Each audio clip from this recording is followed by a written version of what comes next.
Students, welcome to the chemistry class. बेटा कहते हैं आज का हमारे टॉपिक्स हैं abnormal molar masses and the van't Hoff factors. Let us start कि ये दोनों चीज़ें हैं क्या। ठीक है, नेक्स्ट स्क्रीन के ऊपर आप लोग देख रहे होंगे एबनॉर्मल मोलर मासेस। ठीक है, सबसे पहले तो आपको मतलब पता होना चाहिए एबनॉर्मल मोलर मासेस होते क्या हैं। हम लोग जब इलेक्ट्रोलाइटिक सॉल्यूशंस की बात करते हैं तो उसमें जो इलेक्ट्रोलाइट हम लोग लेते हैं बेटा, वो इलेक्ट्रोलाइट क्या करता है, डिसोशिएट कर जाता है आइंस में, और आइंस में डिसोशिएट करने के बाद हमें आइंस मिल जाएंगे, इसलिए उनको इलेक्ट्रोलाइट कहा जाता है।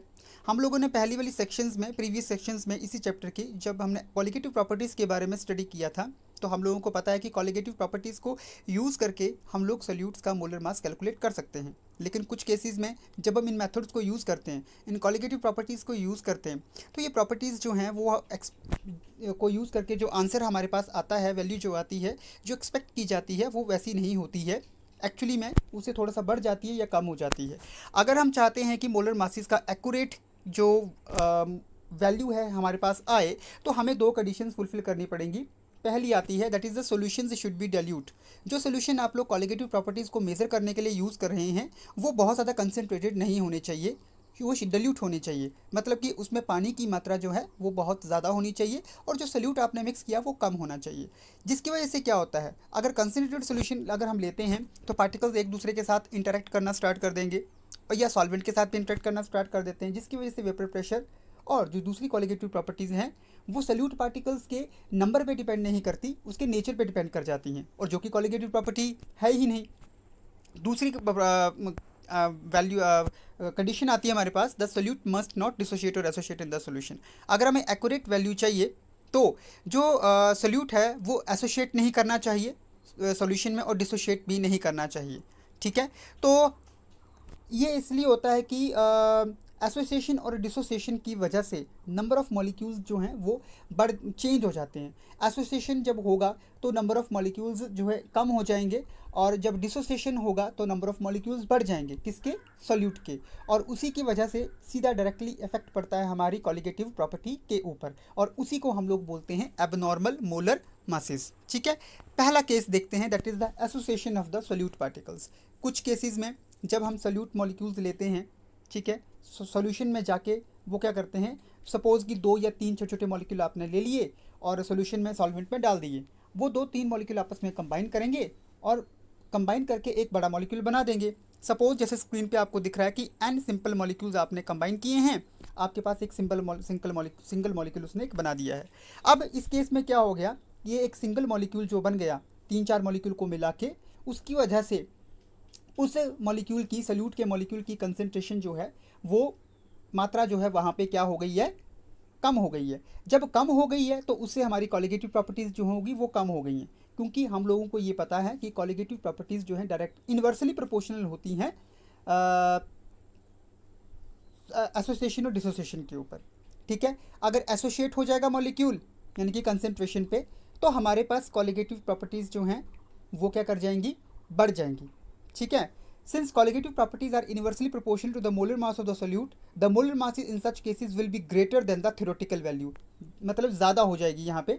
ठीक है, अब यहाँ पे एग्जांपल आपको दिख रहा होगा कि हमने 2 सॉल्वेंट लिए हैं, acetic acid and the benzoic acid. ठीक है, एथेनोइक एसिड और बेंजोइक एसिड का जो नॉर्मल मोलर मास है वो जितना होना चाहिए, ये दोनों मॉलिक्यूल क्या करते हैं, उतना नहीं होता। ये दोनों आपस में कंबाइन कर जाएंगे। कौन कौन, एसिटिक एसिड के 2 मॉलिक्यूल और बेंजोइक एसिड के 2 मॉलिक्यूल आपस में कंबाइन करेंगे, और कंबाइन करके दोनों क्या बना देंगे, एक बहुत बड़ा मॉलिक्यूल बना देंगे अपने अपने टाइप का। ठीक है, और जब उनका मोलर मास हम लोग देखेंगे, एक्चुअली में कहते जितना होना चाहिए उससे 2 गुना ज़्यादा कहते वैल्यू आपके पास आती है। ठीक है, तो नेक्स्ट कहते स्लाइड पे हम लोग देखते हैं, दैट इज़ द डिसोसिएशन। अगर दूसरा केस हमारे पास आता है, dissociation of the solute molecules. अगर हम ऐसे मॉलिक्यूल लेते हैं जो पानी में डालने पे डिसोशिएट कर जाते हैं, तो हमारे पास डिसोसिएशन से उन मॉलिक्यूल्स की जो कंसंट्रेशन है सॉल्यूशन में वो बढ़ जाएगी। सपोज़ यहाँ पे स्क्रीन पे आप देख रहे होंगे कि एक सॉल्वेंट आपने लिया, सोल्यूट आपने लिया AB, डिसोशिएट कर गया, A+B नेगेटिव बना दिया उसने। आपके पास कहते सॉल्यूशन में इसकी मात्रा जो है आइंस की बढ़ गई है। आइंस की मात्रा जब बढ़ गई तो उसकी वजह से क्या हो गया, जो कॉलिगेटिव प्रॉपर्टीज़ जो हैं वो भी लार्ज हो गई। लेकिन हमें पता कि कॉलिगेटिव प्रॉपर्टी जो है इन्वर्सली प्रोपोर्शनल होती है मोलर मास के। ठीक है, अब जितनी ज़्यादा कहते कंसंट्रेशन उतनी ही कम कॉलिगेटिव प्रॉपर्टीज़ होंगी। अब यहाँ पे कहते हैं जो है कंसंट्रेशन जो है वो आइंस की बढ़ गई है क्योंकि डिसोशिएट कर गए हैं, तो मोलर मास यहाँ पे आपका इस केस में कम हो जाएगा। एग्जाम्पल आपको यहाँ पे दिया गया है पोटेशियम क्लोराइड का। अब एक और टॉपिक आपके पास आता है, that is the very important, that is the van't Hoff factor. 1886 में वेंट हॉफ ने एक नया फैक्टर दिया था जिसको उसने आई से रिप्रेजेंट किया था।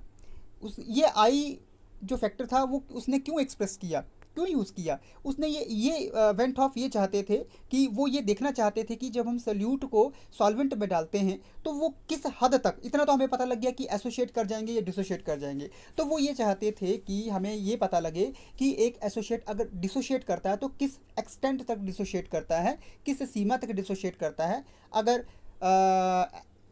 डिसोशिएट भी करता है, एसोशिएट करता है तो किस सीमा तक एसोशिएट करता है। तो बस उसी चीज़ को एक्सप्रेस करने के लिए उन्होंने एक नई टर्म दे दी जिसको उन्होंने बोला I, that is the van't Hoff factor.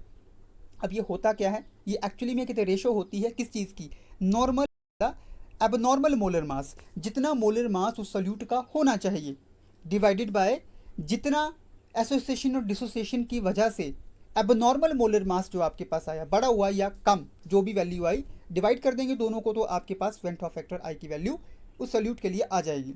अगर आपके पास सॉल्यूट जो है एसोशिएट कर रहा है तो जो ऑब्जर्व्ड मोलर मास है वो ज़्यादा हो जाएगा नॉर्मल से और आई की वैल्यू 1 से कम हो जाएगी। अगर मॉलिक्यूल जो सॉल्यूट जो है डिसोशिएट कर रहा है तो वेंट हॉफ फैक्टर आई की वैल्यू ज़्यादा हो जाएगी क्योंकि ऑब्जर्व्ड मोलर मास जो है उसकी वैल्यू कम हो जाएगी।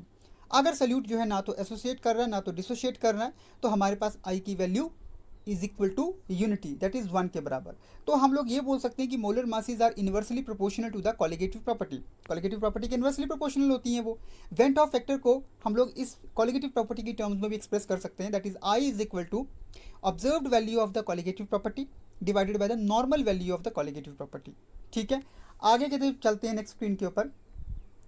वेंट हॉफ फैक्टर ने इस आई फैक्टर को यूज़ किया और ये एक्सप्लेन किया कि किस हद तक एक सॉल्यूट जो है एसोशिएट करता है और डिसोशिएट करता है सॉल्यूशन में। तो सबसे पहले दो टर्म्स हम यहाँ पे समझ लेते हैं, that is the degree of association and the degree of the dissociation. मतलब डिग्री ऑफ एसोसिएशन मतलब या डिग्री ऑफ डिसोसिएशन, किस हद तक एक सॉल्यूट आपका एसोशिएट कर रहा है या किस हद तक आपका सॉल्यूट जो है वो डिसोशिएट कर रहा है, और उन दोनों को हम लोग एक ही टर्म से रिप्रेजेंट करते हैं, that is the alpha. Degree of dissociation की बात अगर हम करते हैं वो क्या है, मतलब कि टोटल नंबर ऑफ मोल्स एक सॉल्यूट के आपने जो लिए हैं उसमें वो नीचे डिनोमिनेटर में आएगा, उसमें कितने नंबर ऑफ मोल्स जो सब्सटेंस आपने ऐड किया था सॉल्यूट वो डिसोशिएट किया। तो आपके पास पूरी डेरिवेशन आपको यहाँ पे कैलकुलेट करके दिखाई गई है। ठीक है, दूसरा आता है डिग्री ऑफ एसोसिएशन।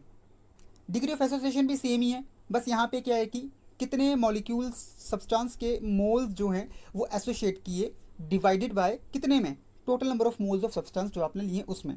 तो यहाँ पे भी कहते हैं आप नेक्स्ट स्क्रीन पे देखेंगे तो हमारे पास कहते हैं जो है कैलकुलेट करके यहाँ पे वैल्यूज़ आ गई हैं, that is the van't Hoff factor for calculating the degree of association and degree of dissociation. ठीक है बेटा, तो मुझे लगता है कि आपको इस टॉपिक से सब कुछ क्लियर हो गया है कि एबनॉर्मल मोलर मासेस क्या होते हैं, ठीक है, एंड वेंट हॉफ फैक्टर क्या होते हैं in case of the association, in case of dissociation. ठीक है, तो इसको आप अच्छे से कीजिएगा। आई होप कहते हैं you will understood and enjoy this video. I hope. Thank you बेटा, नेक्स्ट वीडियो में मिलेंगे फिर हम लोग।